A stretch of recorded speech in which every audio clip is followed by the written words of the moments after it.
Hi guys, jirtu Oromoo Kofaadhi bakka jirteet nagaan Rabbii isin bira haa jiraatu isiniin jedha uummata qashtii hedduu takkan isin yaade warroonni viidiyoo gaggabaabduu maaliif nu waraabdaa dhedheerichi viidiyoo nu waraabii naan jettan inshallah gabaabsee kanarratti dhaamsa isiniif erga garuu bakka jirteetti Rabbiin nagaa isiniif haa kennu nuuf haa kennu isiniin jedha kan hunda caalu nagaadha waan ta'eefu arree alhamdulillah hedduu takkanatti tolte baay'ee tokko jechuudha akkam jedheen isinitti hima hedduu takkatti gammadee jira biyyatti wallahi akkana jedheen natti ulfaata maaliif jennaan mana namaa keessa walii gadi ifatamanii jiraachuu sanarra jiruudhuma biyya ofii sana wayya biyya ofii keessattis taa'anii osoo hin taane dalaganii jiraatanii kanaafuu alhamdulillah rabbil aalamiin hedduu takka gaariidhaan isiniin jedha sumallaala biyyi kees biyya akkanaa jedhamti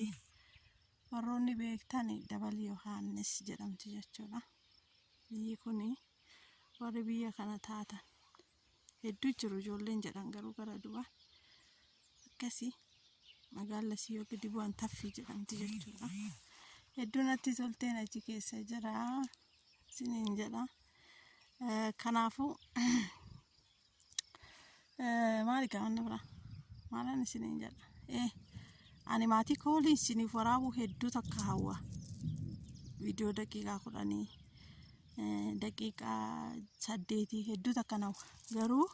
hin danda'amu jechuudha maaliif jennaan waayifaan xiqqoo baadiyyaa keessa waan hin jiruuf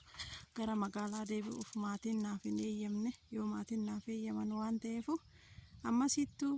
obsaan na eegadhaan isiniin jedha warroonni maatii keentaan subscribe gochuun maatii naaf ta'a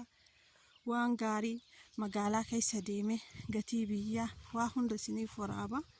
ammaaf garuu hin mijatu yoo naaf tolte tanayyuu gadi isiniif dhiisa inshallah isiniin jedha adara nan dagatinaa isiniin jedha asuma maatii kiyyallee ichumaa isinii baasa